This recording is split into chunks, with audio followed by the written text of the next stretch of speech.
বিসমিল্লাহির রহমানির রহিম। DH MS কর্তৃক বইলা শাখা কর্তৃক আয়োজিত এই সেমিনারের উপস্থিত ডাক্তার মহোদয় এবং বিভিন্ন স্থান থেকে আগত ডাক্তার শিক্ষার্থী মহোদয়, আসসালামু আলাইকুম। আমি খুব প্রসঙ্গ না বাকি বিষয়ে চলে যাই, যেহেতু সময়ের স্বল্পতা আছে। তা আমার বিষয়টা আমি আলোচনা করতেছিলাম can't philosophy. James Tyler can't চিকিৎসা জগতে আসার পরে তিনি যে রেগুলেশন ঘটিয়েছিলেন হোমিও শাস্ত্রের উপরে ওনার যে লেখা বই, এবং আমি যেটা আলোচনা করতেছি এটা ছিল তার বক্তব্য। উনি হোমিওর উপরে কিছু বক্তব্য দিতেন বিভিন্ন সেমিনারে। এই বক্তব্যগুলো লিখিত আকারে আমরা পাই এবং ওই বিষয়গুলোকে 37টা ব্যাখ্যানে রূপান্তরিত করে একটা বই লেখা হয় এবং ওই বইটাই আমরা আলোচনা করি। ওই বইয়ের প্রথম ব্যাখ্যান ছিল সিক, যেটা রোগী, সেটা নিয়ে আমি আলোচনা করতেছিলাম গত কয়েকটা ক্লাস।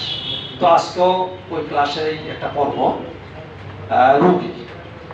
তো উনি গত আলোচনাগুলো থেকে আমরা যে জিনিসটা উনি স্পষ্ট একটা ব্যাখ্যা দিয়েছিলেন সেটা হচ্ছে বুদ্ধি ও বাসনা। বুদ্ধি এবং বাসনার পরিবর্তন জনিত কারণে সাধারণত আমরা রোগে আক্রান্ত হয়ে থাকি। উনি যে কথাটা বারবার বলতে চেয়েছেন সেটা হচ্ছে আমরা চিকিৎসা করব রোগীকে, রোগকে নয়। এই জিনিসটা যেন আমরা সবসময় খেয়াল রাখি। এই পর্যায়ে যে বিষয়টা আজকে আমি আলোচনা করব, যে একটু আমি পড়ার পরে বিষয়টা একটু ব্যাখ্যা করতেছি। রোগ জীবাণুগুলো রোগের ফল। রোগ জীবাণুগুলো রোগের ফল। কালক্রমে আমরা সম্যক রূপে প্রমাণ করিতে পারিব যে এই সকল অনুবীক্ষণে ক্ষুদ্র ক্ষুদ্র জীবগুলো রোগের কারণ নয়, পরন্তু তাহারা রোগ উৎপত্তির পরে তৎক্ষেত্রে উপনীত হয় এবং তাহারা সমার্জন রূপে আবর্জনা পরিষ্কারের জন্য রোগের অনুসরণ করে। তাহা সর্বপ্রকারের সম্পূর্ণ নির্দোষ। তাহারা রোগ হইতে সংজাত, যেখানে রোগ সেখানেই তারা বর্তমান থাকে।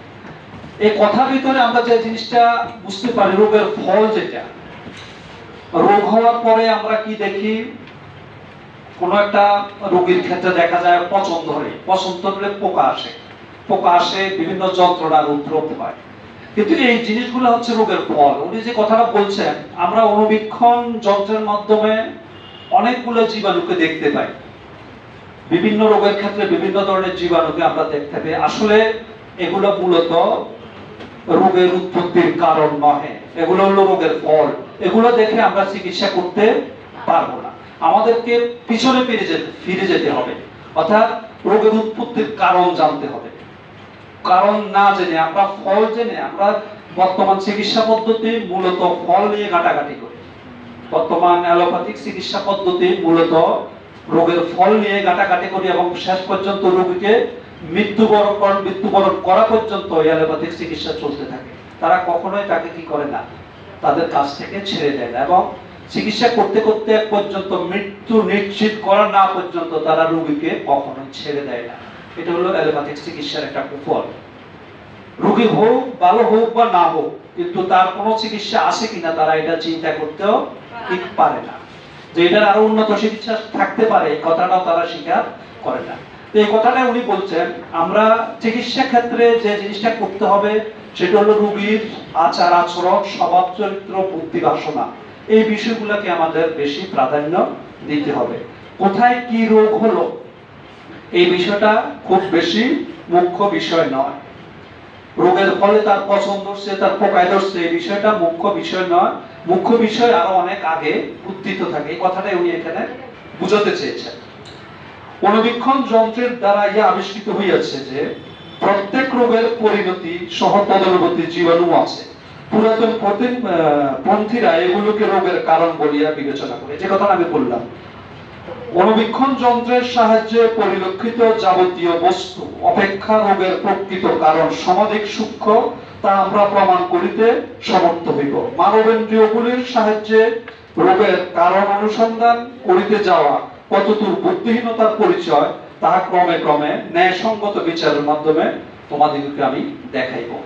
অর্থাৎ আমরা যে অনুবীক্ষণ যন্ত্রের মাধ্যমে এই যে পরীক্ষা করি, যেমন ব্লাড পরীক্ষা করি, তারপরে বিভিন্ন অঙ্গ পরীক্ষা করি, অঙ্গ পরীক্ষা করার পরে কতটুকু, যেমন একটা ডেঙ্গু হলো, ডেঙ্গুর মধ্যে আমরা প্লাটিলেট পরীক্ষা করি যে 20,000, 50,000, 1.5 লক্ষ, 4.5 লক্ষ, এই যে স্বাভাবিক প্রক্রিয়াটা যেমন 1.5 লক্ষ, এগুলো পরীক্ষার মাধ্যমে আমরা তাকে জানার কি করি, চেষ্টা করি।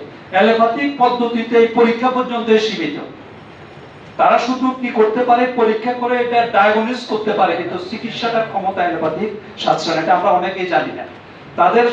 তাদের অ্যালোপ্যাথিক চিকিৎসার সূত্র হচ্ছে উপশম জাতীয় চিকিৎসা, আর হোমিওপ্যাথিক চিকিৎসা হচ্ছে আরোগ্যকারী চিকিৎসা। চিকিৎসার ধরনটা আমাদেরকে বুঝতে হবে।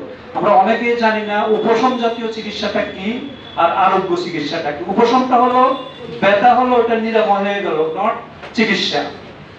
ব্যথাটা ভালো করা কিন্তু চিকিৎসা নয়। তাহলে অ্যালোপ্যাথিক চিকিৎসাকে আমরা পূর্ণাঙ্গ চিকিৎসা বলতে পারি না। যে কথাটা ক্যান্ট বারবার করে এখানে বোঝানোর চেষ্টা করছেন যে আমরা অনুবীক্ষণ যন্ত্রের মাধ্যমে যত কিছুই আবিষ্কার করি না কেন, কিন্তু আমাদেরকে রোগের কারণ বের করার জন্য আরো অনেক গভীরে যেতে হবে। তার আচার আচরণের মধ্যে যেতে হবে, তার স্বভাবের মধ্যে যেতে হবে, মানুষটাকে চিনতে হবে। এবং ওই মানুষটাকে চিনে যদি আমরা ওই ওষুধ লক্ষণের সাথে মিল করতে পারি, তাহলে তার কি করা সম্ভব, আরোগ্য সম্ভব। প্রথম সূত্রের পাদটিকায় হেনিম্যান বলিয়াছেন, প্রাণশক্তির আভ্যন্তরিক মৌলিক প্রকৃতি এবং জীবদেহের অভ্যন্তরে লোকচক্ষুর অগোচর স্থানে রোগ উৎপত্তির প্রক্রিয়া সম্বন্ধে অন্তঃসার শূন্য প্রস্তাব অনুমান সমূহ সাজাইয়া তথাকথিত চিকিৎসা বিধান গঠন করিতে যাওয়া চিকিৎসকের প্রথম।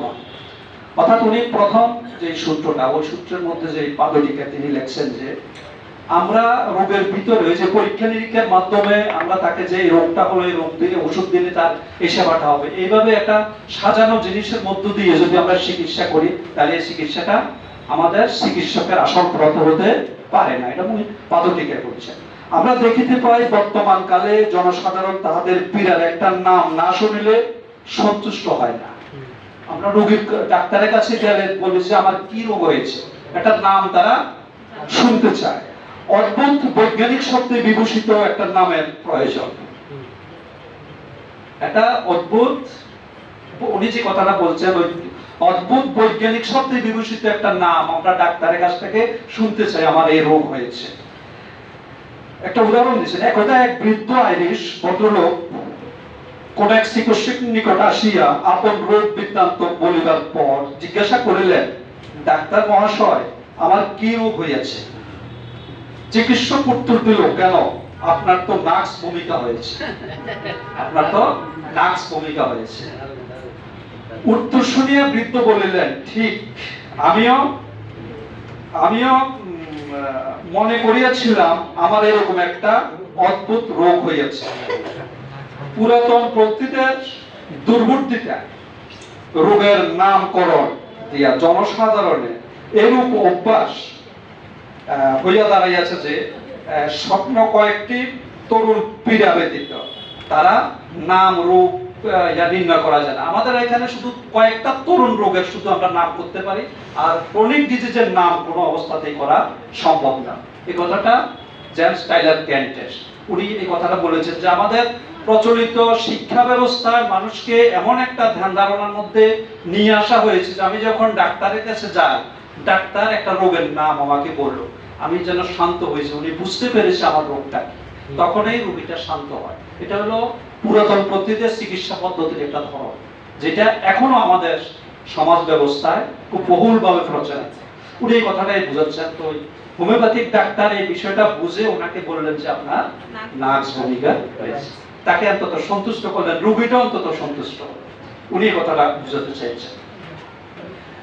তাহার কোনো প্রয়োজন নাই, রোগী পীড়িত হইয়াছে এই পরিচয় যথেষ্ট। রোগের তথাকথিত নাম লইয়া যতই চিন্তা করিবে ওষুধ নির্বাচনে ততই অন্ধকার দেখিবে, কারণ মনটি তাহার রোগের প্রকৃত পরিণাম সহ বিজড়িত থাকে এবং পরন্তু লক্ষণ সমষ্টির দ্বারা প্রকাশিত রোগের প্রকৃত মূর্তির প্রতি লক্ষণ আকৃষ্ট হয় না। আমরা যতক্ষণ পর্যন্ত রোগীর আচার আচরণ স্বভাবের দিকে নজর না দিয়ে রোগীর দিকে নজর রাখবো, ততক্ষণ পর্যন্ত আমরা ওষুধ নির্বাচনের ক্ষেত্রে বেশ দ্বিধাগ্রস্তের মধ্যে পড়ে যাব।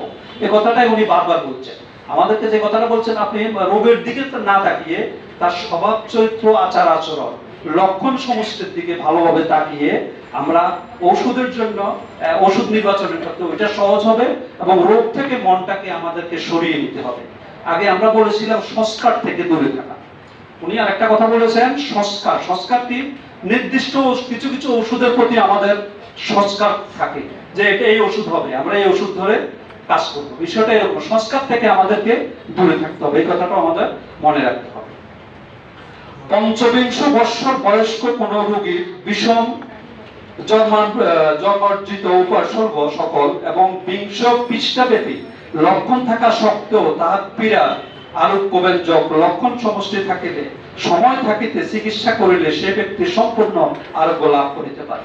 অর্থাৎ 50 বছর হয়ে গেছে, তার 50 বছর অতিক্রম করে গেছে, কিন্তু তার লক্ষণ সমষ্টি নিয়ে যদি 20 পৃষ্ঠাব্যাপী লক্ষণ সমষ্টি নিয়ে যদি আমরা চিকিৎসা করিতে পারি, তাইলে তার চিকিৎসা সময় মতো করা সম্ভব এবং সে ব্যক্তি সম্পূর্ণ আরোগ্য লাভ করিতে পারে। তার চিকিৎসা যদি আমরা করি তাকে সম্পূর্ণ আরোগ্য করা সম্ভব। এটা ইয়ের কথা, ক্যান্টের কথা। চিকিৎসার পর তাহার কোনো আমূলিক পরিবর্তন ঘটিবে না, কোন প্রকার তন্ত্র ক্ষয় না ঘটিয়া সে ব্যক্তি বৃদ্ধ বয়স পর্যন্ত বেশ ভালোভাবে কাটাইয়া যাবে। অর্থাৎ আমরা যদি অন্তত তার লক্ষণ অনুপাতে 50 বছর পরেও যদি তার সুন্দর চিকিৎসা করি, অন্তত বৃদ্ধ বয়স পর্যন্ত সে সুন্দরভাবে তার জীবনটা অতিবাহিত করিতে পারি।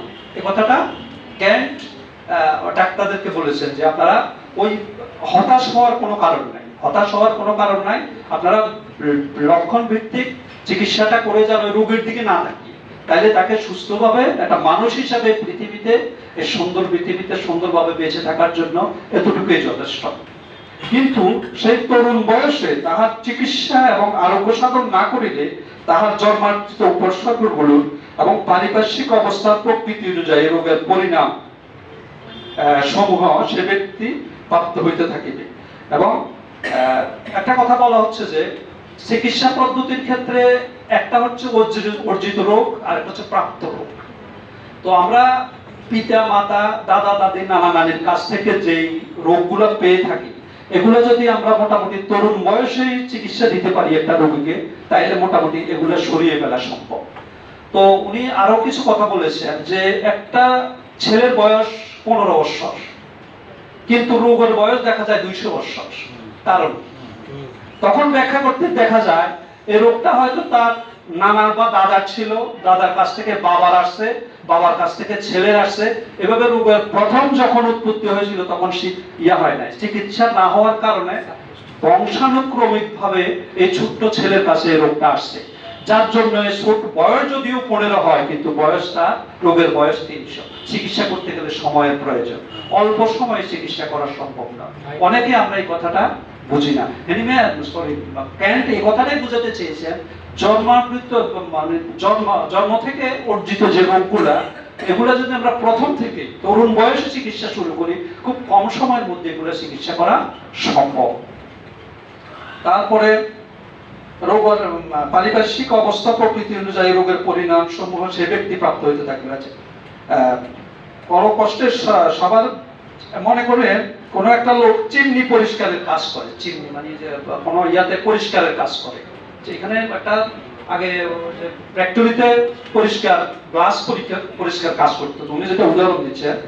এবং ওই ব্যক্তি চিমনি পরিষ্কার জড়িত কারণে তার রোগ হবে, তাকে চিকিৎসা করতে গেলে পেশাটা অত্যন্ত গুরুত্বপূর্ণ। আরেকটা কথা উনি বলেছেন, আমরা যখন রোগীর চিকিৎসা করব তার পেশাটা কি, ওই পেশার উপর দিক নজর দিতে হবে। যদি সে চিমনি পরিষ্কারকারী হয় তাহলে তো রোগটা হবে ওই জাতীয়। আরেকটা হচ্ছে যদি দাসী বৃত্তি হয় তাকে, তাহলে দাসী সুলভ রোগে সে আক্রান্ত হবে। অর্থাৎ যেই পেশায় থাকে রোগটা তার সেই পেশাকে অবলম্বন করে আমাদের চিকিৎসা করতে হবে। এটা হলো মূল কথা। এই জন্য আমাদেরকে রোগী যখন আমরা জিজ্ঞাসা করব, একটা পয়েন্ট থাকে রোগীর পেশা কি, কি থাকে, পেশাটা কি। পেশা অত্যন্ত গুরুত্বপূর্ণ জিনিস। যেমন যারা রান্না করে তাদের রান্না গৃহিণী, তার কাজ কি গৃহিণী। যারা লেখাপড়া করে তাদের পেশা হচ্ছে ছাত্র। এক একজনের এক একটা পেশা আছে, ওই পেশার উপরে চিকিৎসা করতে হবে। একটা যদি একটা ছাত্র আসে, তার পেশা কি ছাত্র, তাইলে রোগটা তার ওই জাতীয়। যা একজনের পেশা কি গৃহিণী, তার রোগটা ওই জাতীয়। একজনের পেশা মেইলে কাজ করে, তার রোগটা হইল। উনি কথাটা বুঝাতে চাচ্ছেন যে যার যে পেশা, ওই পেশাটাকে গুরুত্ব দিয়ে আমাদের চিকিৎসা করতে হবে, কারণ পেশার কারণে কিছু রোগ আসতে পারে। তার পেশাটা ওই পেশা সম্পর্কীয় রোগ তার মধ্যে আসবে। তাহার সেই রোগই আছে এবং ব্যাধিজনিত পরিবর্তন সংঘটিত হইবার পূর্ববর্তীকালে এবং তার পরবর্তীকালে তাহার লক্ষণ সমষ্টি একই আমিক অবস্থা জ্ঞাপন করিতেছে। তাহার যকৃতের রোগে হোক আর মস্তিষ্কের রোগে হোক অথবা বিবিধ তন্ত্র পরিবর্তন দেখিয়ে সমুদয় রোগের কথা বলা যায়। আমরা যে কোনো রোগেই থাক না কেন, সত্যি সে মূল অবস্থা প্রত্যাবর্তন করিয়া ওই সকল মৌলিক লক্ষণগুলো সংগ্রহ করিবার পূর্বে তুমি এই রোগীর জন্য কোনো ওষুধ ব্যবস্থা করিতে পারবে না। অর্থাৎ তার রোগ যেটি হোক, ওটা যকৃতের রোগ হতে পারে, পরিপাকতন্ত্রের রোগ হতে পারে, মাথার রোগ হতে পারে, শরীরের যে কোনো অঙ্গের রোগ হতে পারে, কিন্তু তাকে প্রথমত ওই তার পেশাটা নিতে হবে, তারপর তার স্বাভাবিক স্বভাব চরিত্রকে বিশ্লেষণ করতে হবে। তার আচার আচরণ, ব্যবহার, কথাবার্তা, এগুলোর মাধ্যমে কিন্তু কি হয়, ওষুধ নির্বাচিত হয়। একটা মানুষ তার বৈশিষ্ট্যকে কখনো পরিবর্তন করতে পারে না। একটা মানুষ থেকে আরেকটা মানুষের বৈশিষ্ট্য কিন্তু আলাদা। তো সুতরাং ওই বৈশিষ্ট্যটা আমাকে খুঁজে বের করতে হবে এবং এটার জন্য মানুষের ফিলোসফি প্রয়োজন। যে কথাটা বলছেন যে প্রতিটা মানুষ আলাদা ফিলোসফি নিয়ে থাকে, তো প্রতিটা মানুষ একজন মানুষ থেকে আরেকজন মানুষকে আলাদা করার এই কৌশল যদি ডাক্তারের মধ্যে না থাকে, তাইলে রোগ মুক্ত করা তার পক্ষে অসম্ভব। যেমন আমরা জানি প্রতিবন্ধী আমরা কাকে বলি? যাদের হাত নাই, চোখ নাই, পা নাই, তাদেরকে আমরা সাধারণত প্রতিবন্ধী বলি। কিন্তু প্রতিবন্ধীর আরো কিছু সূত্র আছে, যেমন যে খুব অতিরিক্ত লম্বা সেও প্রতিবন্ধী, যে অতিরিক্ত খাটো সেও প্রতিবন্ধী, যে অতিরিক্ত মোটা সেও প্রতিবন্ধী, যে অতিরিক্ত চিকন সেও প্রতিবন্ধী, যে অতিরিক্ত কথা বলে সেও প্রতিবন্ধী, যে খুব কম কথা বলে সেও প্রতিবন্ধী। তাহলে এই বিশ্লেষণে যদি প্রতিবন্ধী বিচার করতে যাই, তাহলে দেখা যাবে আমাদের মধ্যে আর মানুষ নাই, সবাই প্রতিবন্ধী। কোনো না কোনো ভাবে আমরা এক পর্যায়ের মধ্যে পড়ে যাই স্বাভাবিক মানুষের থেকে। তাহলে এই বিশ্লেষণগুলো আমাদের অবশ্যই কি করতে হবে, ডাক্তারকে জেনে রাখতে হবে এবং প্রতিটা মানুষকে বিশ্লেষণ করার ক্ষমতা ডাক্তারের থাকতে হবে। এই ফিলোসফিটা না থাকলে চিকিৎসা ক্ষেত্রে কঠিন ডিজিজে ব্যর্থ হওয়ার সম্ভাবনা খুব বেশি থাকে। মানুষকে আগে চিনতে হবে। তারপরে আমরা যে কথাটা বলতে চাইছিলাম, সত্যি সে মূল অবস্থা প্রত্যাবর্তন করি এইসব লক্ষণগুলো সংগ্রহ করিবার পূর্বে তুমি ওই রোগের জন্য কোনো ওষুধ ব্যবস্থা করতে পারবে না। এগুলা লক্ষণ সংগ্রহ করতে হবে। রোগের পরিণামগুলির জন্য ওষুধ ব্যবস্থা করলে সেই পরিণামগুলির পরিবর্তন ঘটিবে, কিন্তু রোগের কোনো পরিবর্তন ঘটিবে না। রোগের অগ্রগতি কোনো আরো ক্ষিপ্ততর হবে। এখানে উনি যে কথাটা বলছেন সেটা হচ্ছে রোগের পরিণাম। এই যে তার ব্যথা হচ্ছে, তার জন্য পরিণাম। এই যে টিউমার হয়ে গেল, টিউমারের মধ্যেও ফুলে দেখা যায়, বা এটাকে কেটে ফেললাম, এটা কিন্তু চিকিৎসা নয়। অ্যালোপ্যাথিক চিকিৎসকরা কি বলে, টিউমার সম্পর্কে তার ধারণা হলো এটা কেটে ফেললেই চিকিৎসা হয়ে যাবে, কিন্তু এটা কি চিকিৎসা? কারণ খুঁজে বের করতে হবে, তো এই প্রসঙ্গে একটা কথা আমার মনে পড়লো। আমার বাবার বয়স ছিল তখন 50 বছর। তো উনি ডায়াবেটিসে আক্রান্ত ছিলেন। তো ডায়াবেটিসে আক্রান্ত হওয়ার পরে ওনার এই যে বুড়ো আঙ্গুল এবং তার সাথের আঙ্গুলে ইনফেকশন হওয়ার পরে আমি ওই যে ডায়াবেটিস হাসপাতাল ওর কার্ড করা ছিল, ওইখানে নিয়ে ভর্তি করলাম। বললো যে আপনার এই 2টা আঙ্গুল কেটে ফেলতে হবে, আপনার বাবা 2টা আঙ্গুল কেটে ফেলতে হবে। আমি বললাম যে এটা যদি কেটে ফেলে তাহলে তো আঙ্গুল আনা সম্ভব না, এটা না কেটে কি করা যাবে? না কাটলে 1 সপ্তাহ পরে পায়ের গোড়ালে দিয়ে কেটে ফেলতে হবে। আচ্ছা, তারপরে আমি সংক্ষিপ্ত বলে দেই। তার পরবর্তীতে আমি বললাম যে এটা আমি কাটবো না। তো পরবর্তীতে এক পর্যায়ে এই পায়ের আঙ্গুলগুলো কাটানো হয় নাই, কিন্তু পরবর্তীতে উনি 80 বছর বেঁচে ছিলেন, কিন্তু পায়ের আঙ্গুলটা কিছু হয় নাই। কিন্তু তারা বলছিল 1 সপ্তাহ পরে পায়ের গোড়ালে দিয়ে কাটতে হবে। এই জন্য বলি, তারা আসলে মানুষকে ভয় ভীতি, কিরকম পরিস্থিতিতে আমি তো এটা কাটাটা বন্ধ করছি, কেউ বিশ্বাসই করতে পারবে না তার সাথে আমার কিরকম যুদ্ধ হয়েছে ডাক্তারের সাথে, অনেক রকম কথা। যাই হোক, সময় কম, খুব বেশি আর কথা বলা যাবে না, তো সময়ও খুব বেশি নাই, যার জন্য আমাদের প্রতিনিয়ত কিছু পড়ালেখা করতে হবে।